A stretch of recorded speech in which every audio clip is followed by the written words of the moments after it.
So I am rather grandly the founder and chief executive of Funny Women.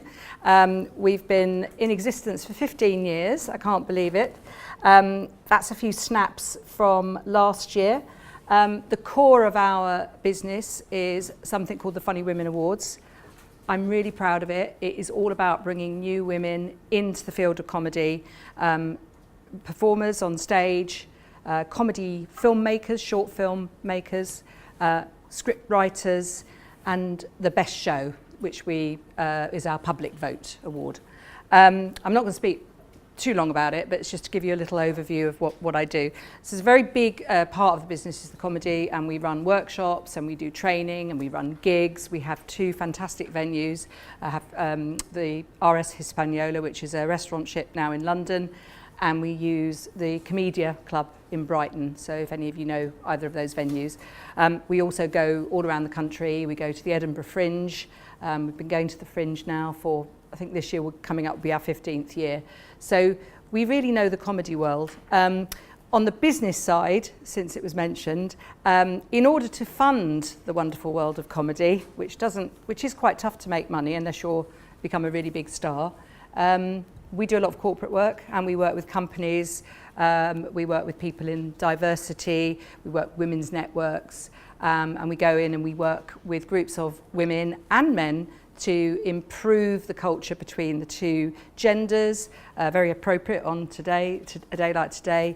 And we work for some really big clients like Accenture, JLL, Lloyds of London, Virgin, all sorts of people. That's all you need to know, really. That's just a little snapshot from last year's final, which we had at Coco. Unfortunately, the film doesn't play, so I can't show it to you, but we might be able to get it going later. But we had 800 people at our final last year, and it was actually probably the biggest event we've had in 15 years. And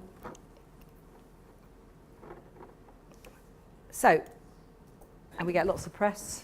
Very boring slide, but just to see the kind of people that we engage with on an everyday level. So we alluded to why comedy should be on prescription, or the importance of humour, or however you want to play it. I am not an academic, first of all. I'll just make sure, so please don't criticise me. I'm about to become an academic. I've just started doing an MA in psychology, and I'm now trying to put all the facts that I know. I'm trying to put all the science behind it, so I'm still a bit rough and ready, so please don't be harsh on me. But we have done quite a lot of research and work on gender-specific comedy. I'm just going to run through this very, very quickly. So my big favourite thing is the sort of hunter-gatherer model. We've got a very nice gender balance in this room. Pleased to see we have that. And the gents of the hunter-gatherer model, that they very simply they go out and hunt for food with their shopping trolleys, please note in that particular slide, and us women are meanwhile having wild parties back around the campfire. I show that slide simply to demonstrate the difference between how we approach humour and the gender divide, which I'm going to do very quickly. Our brains are different. Women have a lot more going on in their prefrontal cortex than men. That's not because men are stupid, it's just they're wired differently. I love that quote. That's from New Scientist, my only scientific quote. Women take significantly longer than men to decide whether or not they find something funny. Now, in 15 years of working in female comedy, our hardest audience is a room full of women, for a bunch of women. And that is because not only do we take longer to process a joke, we're also incredibly judgmental. That is a please discuss, actually, because I do think there's a lot around that. So we have a different approach to comedy, and it goes back to the hunter-gatherer model, where we're doing a lot of processing. Our roles are very different in life, and the men have a much more goal-focused function, and they just go out, do their job, don't get involved in all the chit-chat and conversations around, whereas we do, because we like to gossip as women.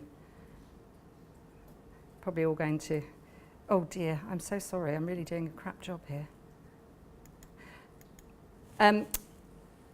I also like this quote, because this whole thing of our brains processing lots of information means that we do this. We fear failure. I was talking to somebody earlier about all the things I haven't done because I'm frightened of failing. Women in the room, I don't know how many of you agree with that. Hands up if it's true of you. Things you haven't done because you're frightened of failing. Come on, be honest. All right, I don't believe you, but anyway, I think, how many men actually? Oh, you lovely chaps. See, they're being honest. But I do think that is more relevant to women. We are, as women, very quick and enthusiastic adopters of social media. We're more likely to use our social channels for chit-chat, social media, talking to each other. Men, nothing awful about this, but men use their social media in a very different way, usually for arrangements, football results, what car they're going to buy, guitar in my husband's case. They use it in a very direct way. Wish I'd never started with the slides now. This is discuss. Men use humour to get a mate. They use it to woo. It's a very masculine activity. I'm only meant to be doing a run through of this, but I'd love to discuss that more later. But it is basically, hello, Kate. All about. I'm just about to say it's all about sex, and in walks Kate Fox. Okay. And then finally, I'm just going to talk a little bit about this and then address the questions I was asked earlier. Women, humour and power, just to put it all in context. It isn't all just me chatting away. We have done some research. We did it with the University of East London. It's about 2 years ago now, but we did a study and we examined 50 academic papers, 3,000 media articles spanning a 40 to 50 year period. That quote says it all. If used positively and judiciously, humour can help to sustain healthy social systems in the workplace by improving communication, reducing stress, enhancing leadership and promoting organisational culture. It does work, whether we put it on prescription or not. Humour is a very important piece of something we should be using in business. Later on, because I want to rush through these specific questions, I've got some great quotes which I can read out for you. I'm not going to make you have some fun. That was another presentation, but another time maybe. So why is comedy about gender was one of the first things I was asked to address. So culture is a reflection of society. As we see more and more women on public platforms, it is only right and proper, and particularly in Western society, that the representation of these women follows through in our media and our platforms. Comedy also gives minorities power, and by laughing at ourselves or making fun of ourselves, we are attracting attention. Okay? How many times have we done something we know it's funny to get someone's attention? That's the very basic principle of it. How else can we call it out? How better can we call it out than by making a joke of something? I think that's really important. And nowhere is that more relevant and more effective than in the whole equality gender debate. And it gives us license to talk about not just gender, but race, ability, the unseen I think major area of inequality is age. Ageism is very rife. This man's nodding down here. But yeah, and there's a whole area. So comedy is not just about gender, it's about all those specific areas. Roles of comedy in shaping our discussion about gender. I said earlier calling it out, but I think comedy gives you license to do that. You can communicate a lot of things. You can communicate a lot of messages. It builds awareness. It also makes what you're saying really memorable. And if you are a comedian, as I'm clearly not, and you're funny, people will remember stuff. I work with comedians. I should have said that earlier. I'm not a comedian. I think that comedy not only shapes discussions, but it has a really big part to play. Humour generally has a big part to play in leadership. And go back to my very quick slide of the hunter-gatherers and the men going off, to hunt. Comedy was used very much as a way of spiking the serotonin levels to go into battle. So if you look at comedy being a fairly masculine pursuit, if you apply it to the workplace, masculinity is associated with leadership. Therefore, as we get more equal, we're learning to use some of those skills as women as well.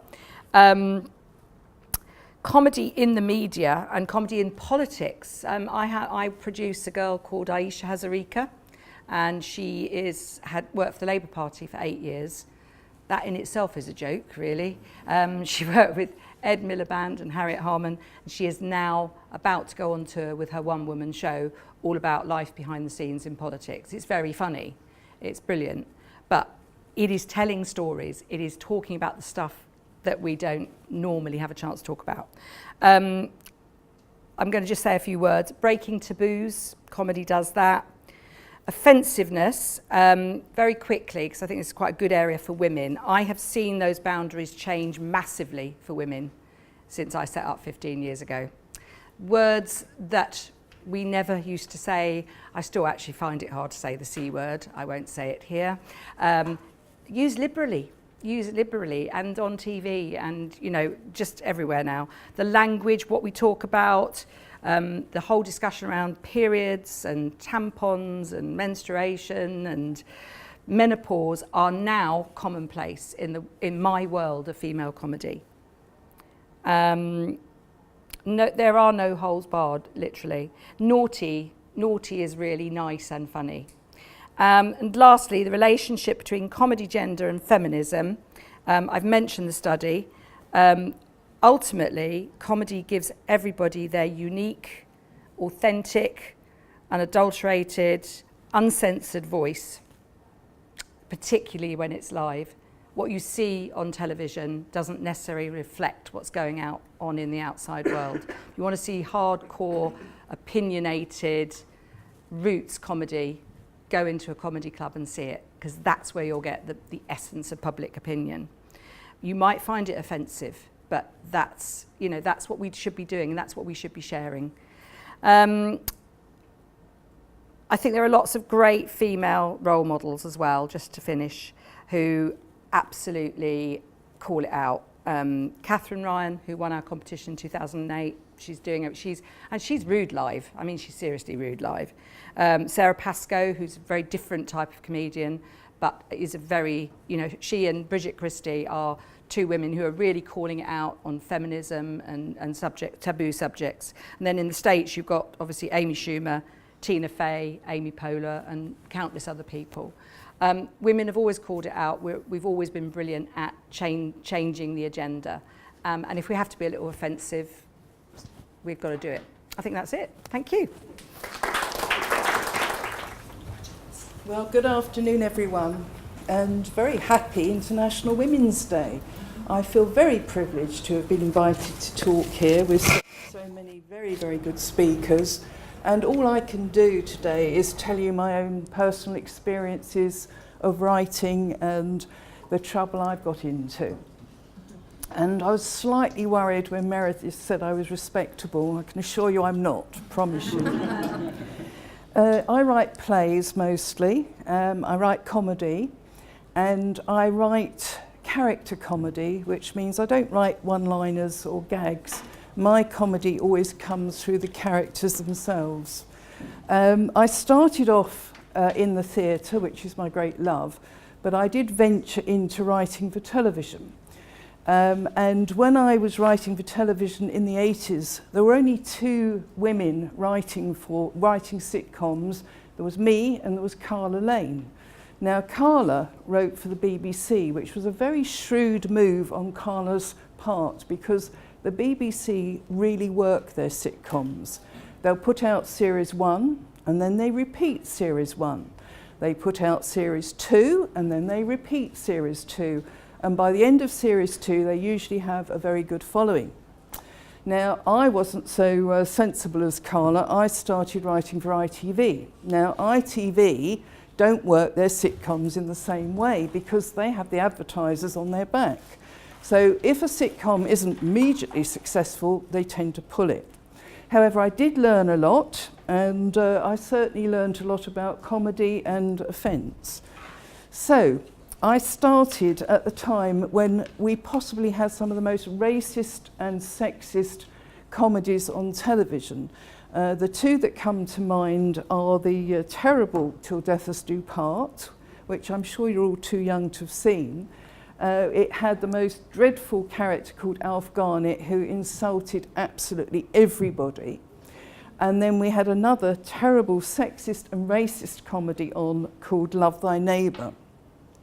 And I noticed that you can still see that on YouTube, but it actually comes with a warning now about content. So that shows how times have changed. We just watched these and thought they were fine. Anyway, so if I'd given it any thought whatsoever, which I don't think I did, I would have come to sitcoms thinking that anything goes and you can't offend anybody. But I was proved to be very, very wrong. Now, my first series was called The Cabbage Patch. Now, when I wrote The Cabbage Patch, I was a young mum at home with 2 young children. So that's what I wrote about, because that's what I knew about. And I thought it would be a perfectly acceptable subject for comedy. Now, it was a great ratings success. We're a top 10 show, and we actually beat Only Fools and Horses. But I don't boast about that, obviously.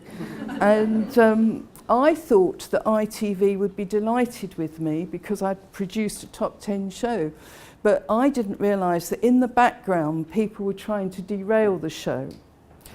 What I had done wrong was to suggest that a young mum could be happy at home with 2 children.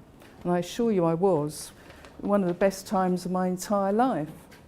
But in television at the time, there were a lot of very young, ambitious women who were trying to get to the top in television for the jobs that were all held by men at that time.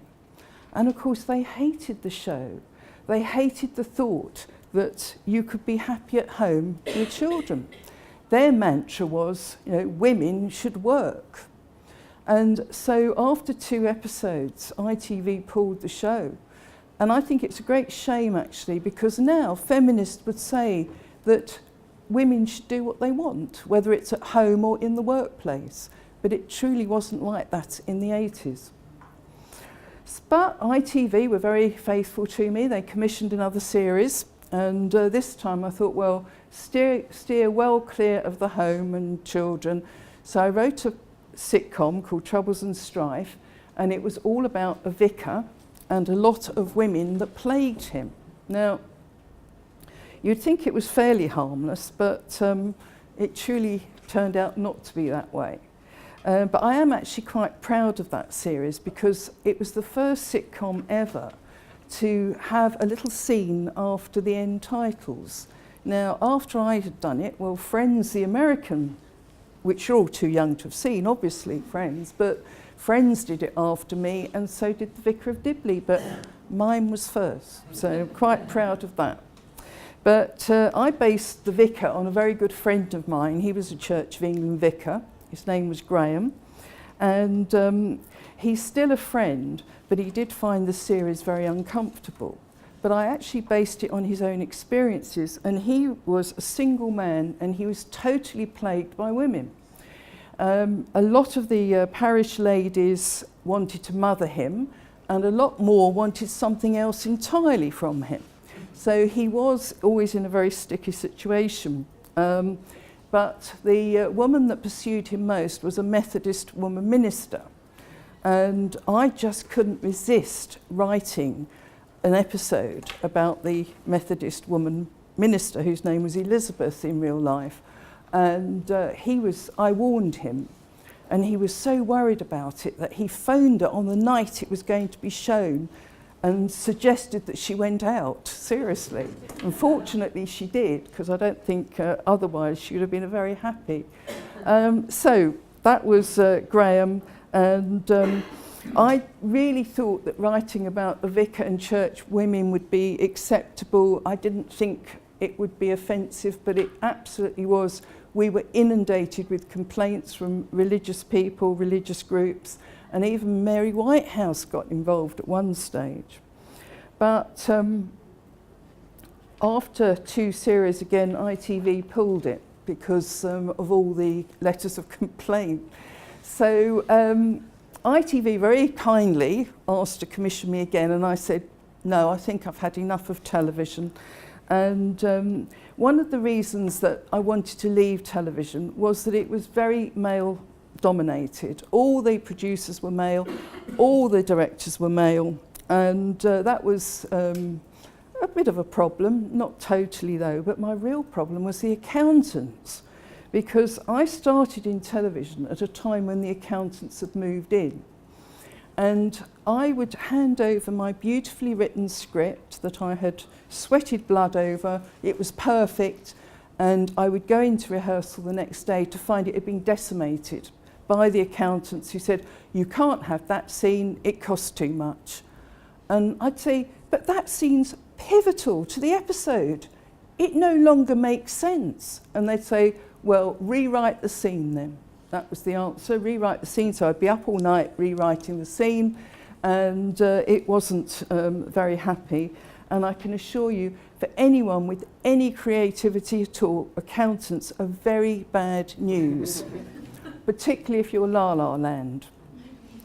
Topical reference joke, yeah? I don't know why, but they always tend to go down well.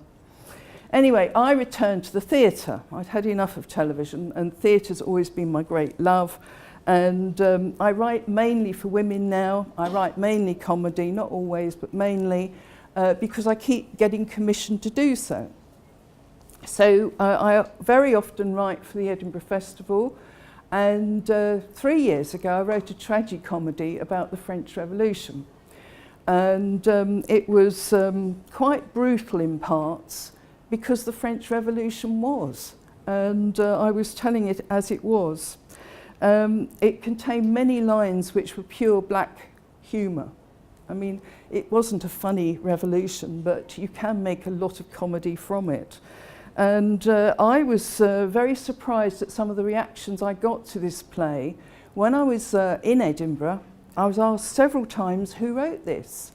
And I would say, well, I did. And the reaction was, oh, I thought a man had written it. And I'd say, why? And they said, well, the content.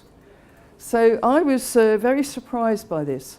But we got a very nice review, I thought. It said it's just like horrible histories with the horrible bits left in. And that made me laugh because it was so true. That's exactly how it was.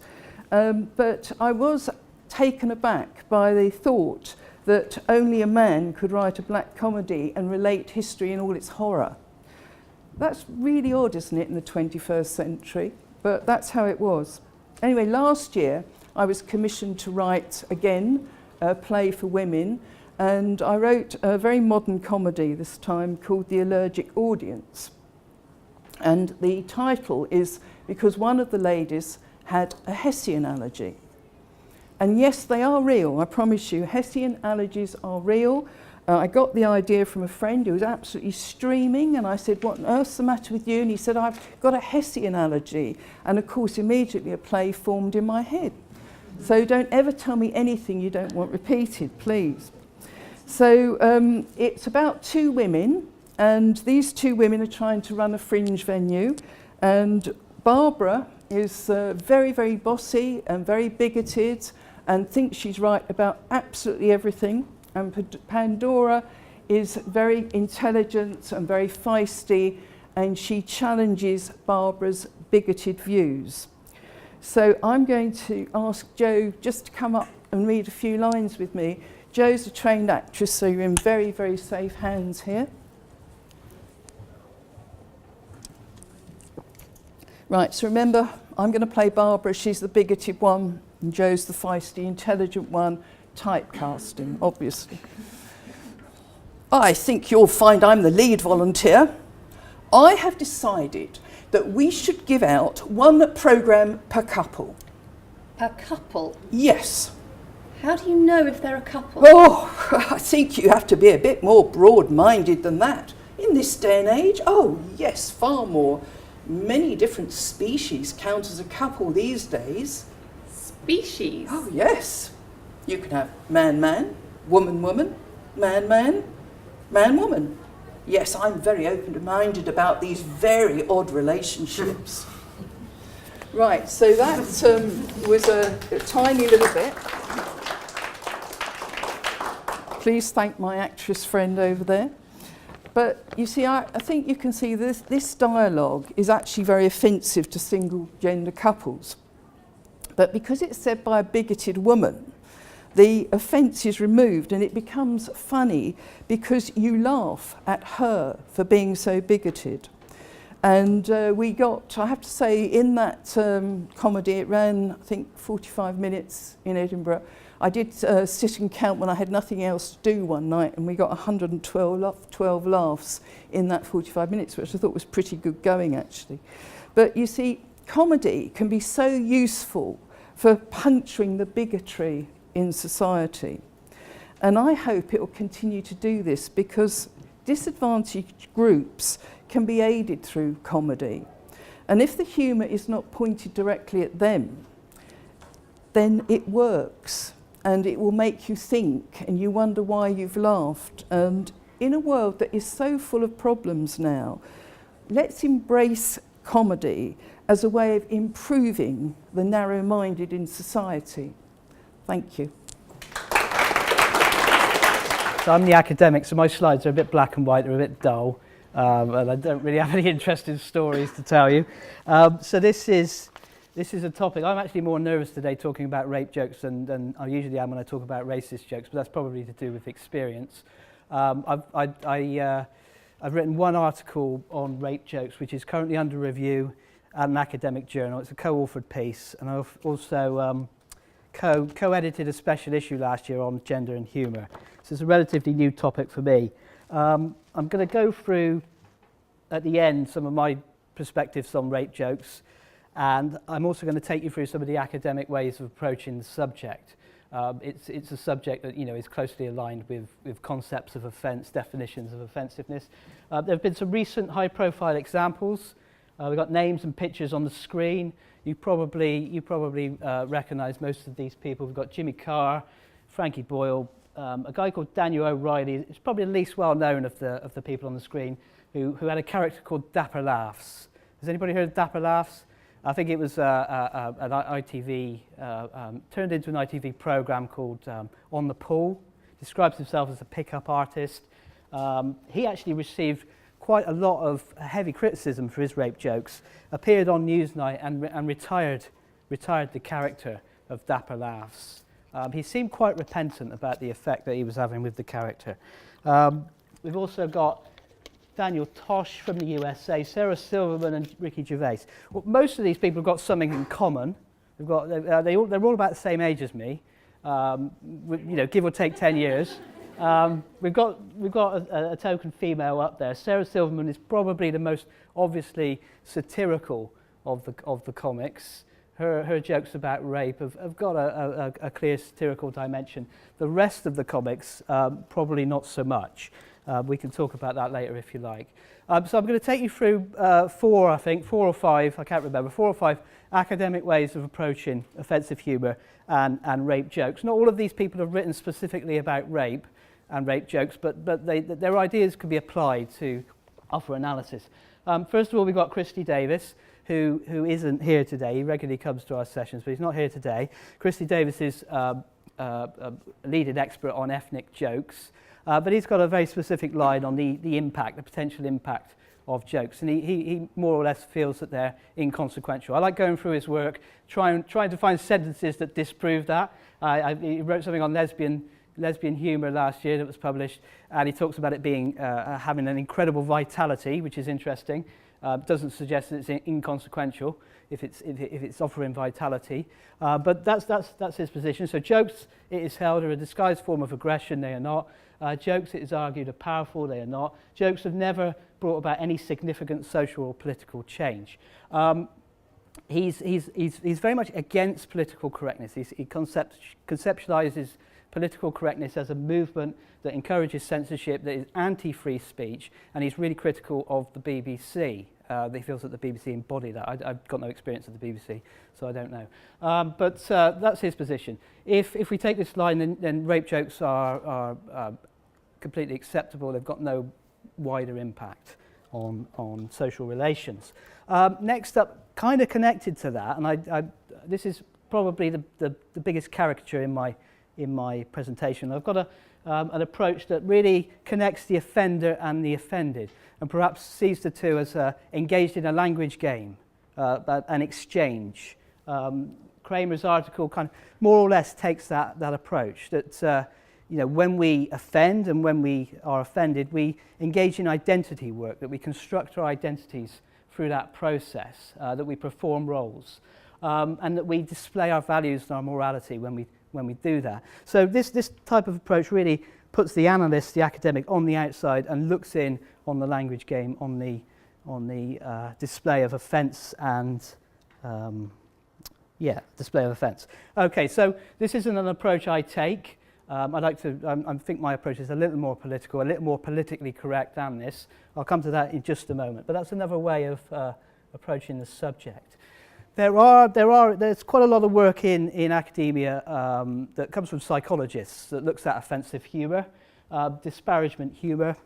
It's usually described as in the literature. This is humour that belittles, maligns an individual or a group. Tom Ford, an academic from the US, has done a lot of work on this. And this type of study usually takes, it takes a group of individuals, it asks them some questions through a survey, records their values, their opinions, shows them some humour, and then asks them another set of questions to see if those opinions have changed at all. And there may be a longitudinal dimension to the research as well. Now there are some interesting findings from these types of studies.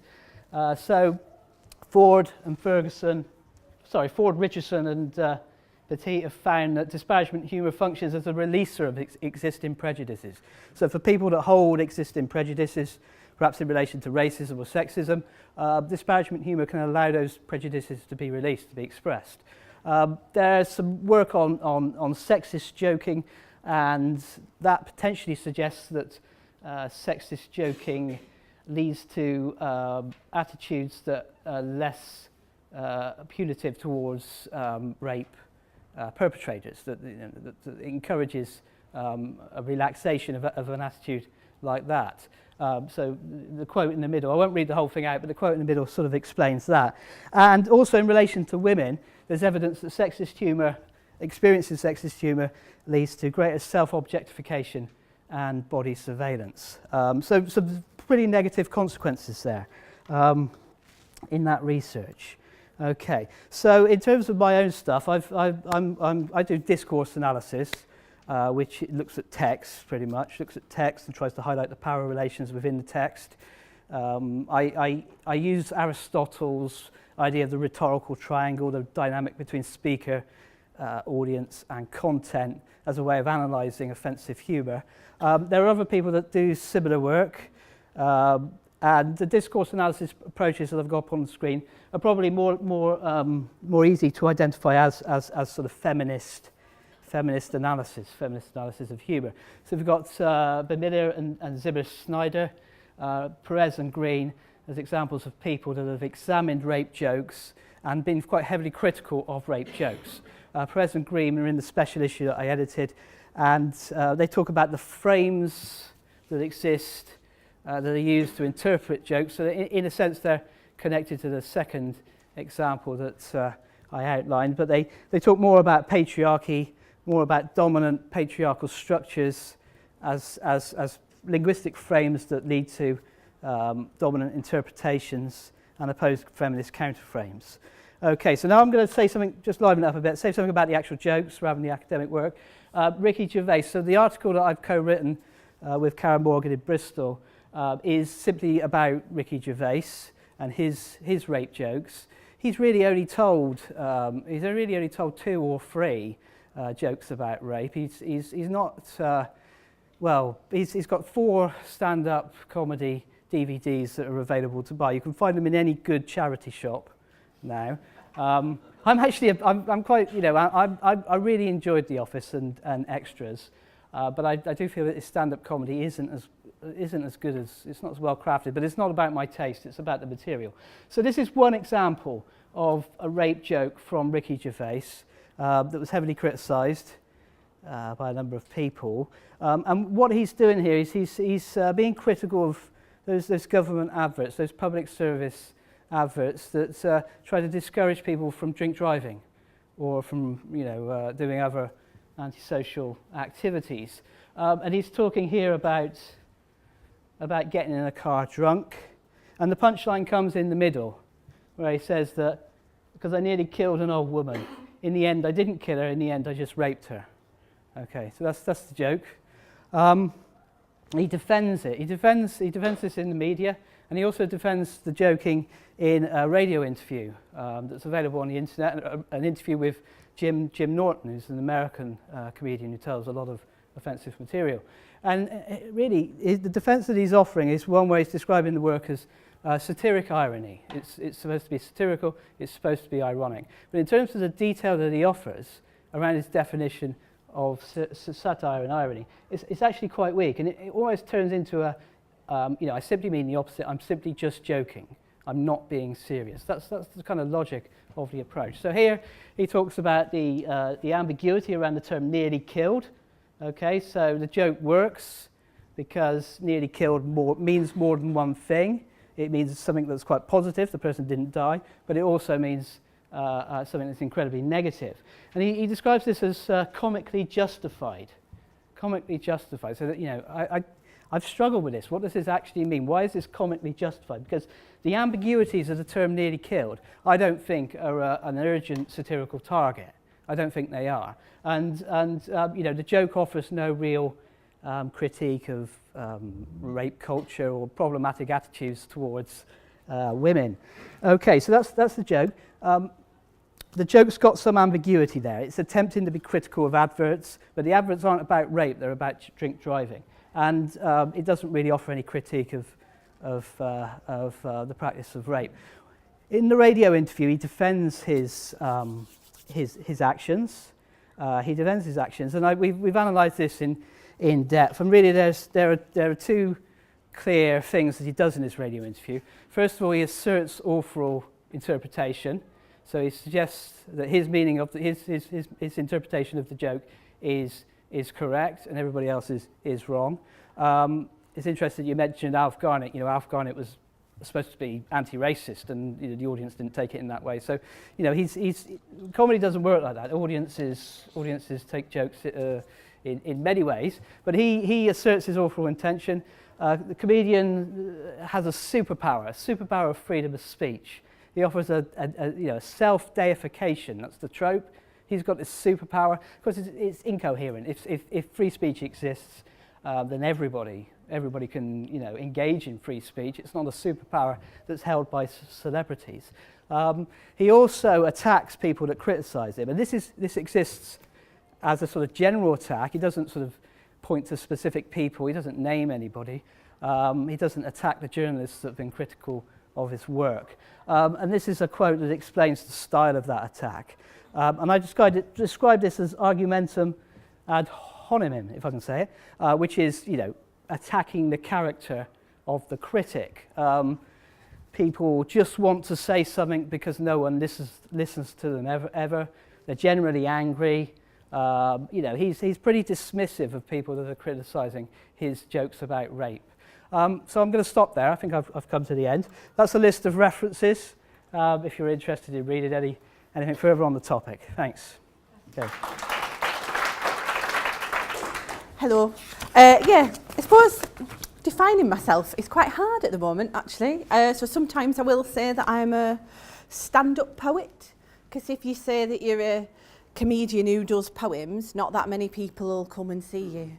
But if you say that you're a poet who does comedy, still not many people will come and see you, but at least you get Arts Council funding.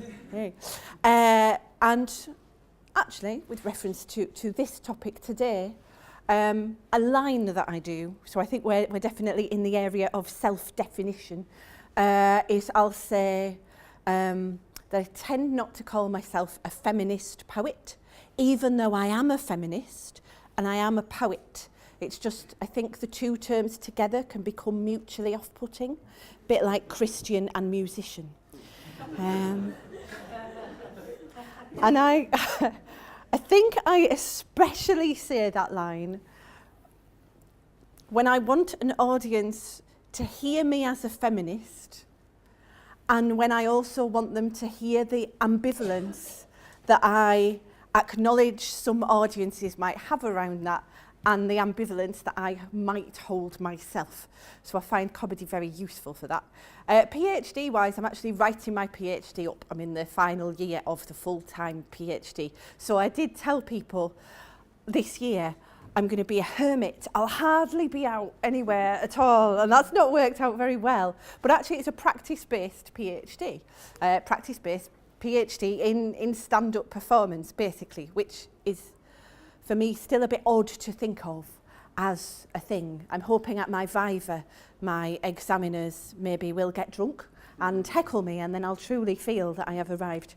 But I'm going to talk a little bit about an aspect of my both my practice as a stand-up and something I'm researching. I'm going to talk about the unruly woman.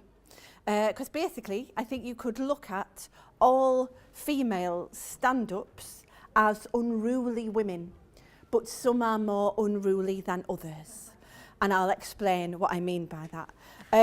But first of all, I sort of want to track back a little bit and say that 2013, I think, was a key year in the current characterisations of stand-up as suddenly having had an upsurge of feminism.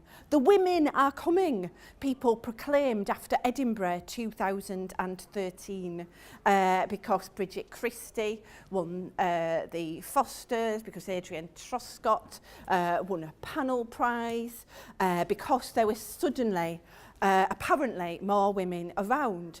And of course, that led subsequently to, in every future year, there being lots of women winning Foster's Comedy Awards all the future years. Didn't it? Because the women had come. No, it didn't. There were just as few women winning their comedy awards at Edinburgh as there had been any other year. In fact, just for us to have statistics, did I write it down somewhere? I did.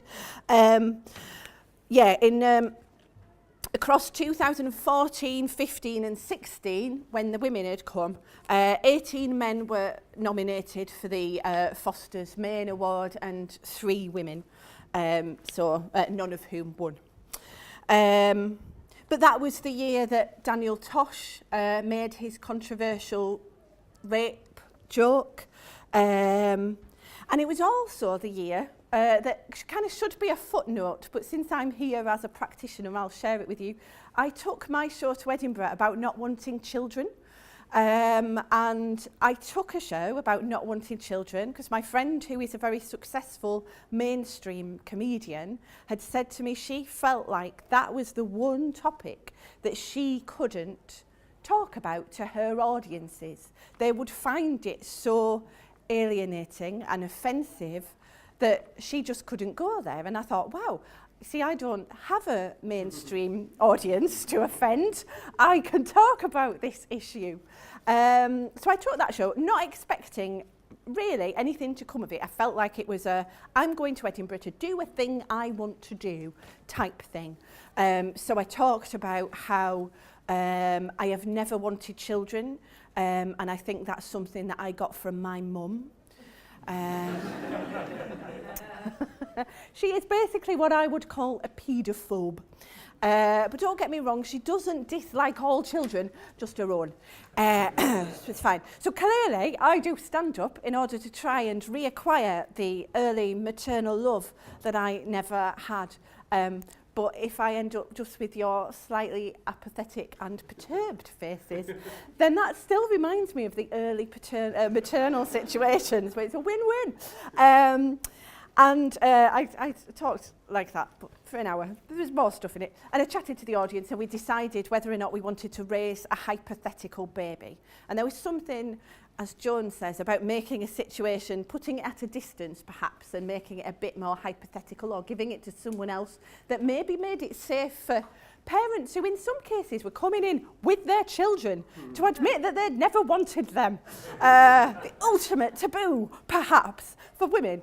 That show got picked up by Radio 4 and it was broadcast in 2015 in the summer in a slot just before The Archers. on Radio 4. So I kind of expected I might have to go into hiding. There might be death threats at this point. I'd overturned a fundamental tenet of heteronormative femininity. How could this be allowed? Well, it could be allowed because probably not that many people were listening. And it was done through the medium of comedy, whereas later that year, a woman spoke out online on a BBC website and said she didn't want children and was going to be sterilised. She got hate mail and abuse, and it was a very big controversy. And I've said a similar thing on stages and platforms all over the place. And as far as I know, unless the death threats are cunningly waiting in the port of being lost in the mail, comedy has allowed me to say that stuff. So I think many issues around comedy, gender and offence centre around women's bodies and what it's okay to do with them and what it's okay for them to do. What can they produce and reproduce? So that's why I want to introduce the idea of the unruly woman, which is expanded on by Kathleen Rowe in a book called The Unruly Woman, although she takes the characteristics of it from a book by the historian Natalie Zeman Davis, and I'm going to read them out to you. Some of you may suddenly discover that you are unruly women when you hear this list. And some of you might even be men discovering that. That'd be exciting, wouldn't it? So, the unruly woman creates disorder by dominating or trying to dominate men. She is unwilling or unable to confine herself to her proper place. 2, her body is excessive or fat, suggesting her unwillingness or inability to control her physical appetites. 3, her speech is excessive in quantity, content or tone. 4, she makes jokes or laughs at herself. 5, she may be androgynous or hermaphroditic, drawing attention to the social construction of gender. 6, she may be old or a masculinized crone. For women who refuse to become invisible in our culture are often considered grotesque. 7, her behaviour is associated with looseness and occasionally whorishness, but her sexuality is less narrowly and negatively defined than is that of the femme fatale. She may be pregnant. Finally, she is associated with dirt, liminality, thresholds, borders or margins and taboo, rendering her above all a figure of ambivalence. Under all that are Bakhtin's ideas on the grotesque and the anthropologist Mary Douglas's idea on women who are matter out of place, like dirt is matter out of place. But I think in audience reactions and media reactions and other comedians' reactions to the figure of the female comic, we often see the reaction of sort of fear, I think, underlying a, what is happening here? This is an ambivalent figure, an ambivalent being. She is not in the proper place. But as I say, I think some comedians are more unruly than others. I was really interested, and I won't go on about it now, but it's part of my research. I'm looking at class and gender. So, Bridget Christie wins the Foster's Comedy Award. Bridget Christie refers to herself as working class. She has a noticeable, and to my ears, very lovely, West Country accent. However, in reviews of her shows, her accent, her voice and her body are never mentioned. I haven't found a review where anyone says anything about her regional accent, her body, her working classness. Whereas if you were to look at reviews of, for example, Sarah Millican, another Foster's Award winner, 2008 I think, you cannot get through it without multiple mentions of her voice, her accent, her chirrupy or syrupy Geordie accent, her tubby body, her pleasantly plumpness, and essentially, I would say, in the categories that are usually perceived in a southern-dominated media hegemony, Sarah Millican is seen as more unruly than Bridget Christie on a number of counts, but a key one is connected with her perhaps more obvious working classness with her northern accent. And perhaps she's not associated with the consecrated, legitimate cerebral comedy of Stuart Lee et al. By marriage or otherwise. And therefore her own brand of very strongly resistant and unruly humour is often not recognised as resistant. Or as resistant as it actually is. But there's power in that, isn't there? I certainly enjoy and revel in the power of not always having my own unruliness and resistance recognised. I'm looking forward to employing it in academia, where I'll wander about in an unruly manner, northernness out of place, maybe working classness out of place. I was going to say pink hair out of place, but Meredith, I truly feel I'm in the right place for once, coloured hair. Yes, so that unruliness, of course, attracts offence. It's offensive to some people for existing, but it can also be a lightning conductor to, what's the word, magnetise it away sometimes. A Trojan horse, really, for smuggling power, occasionally from the margins to the centre, and all the better for that. Thank you.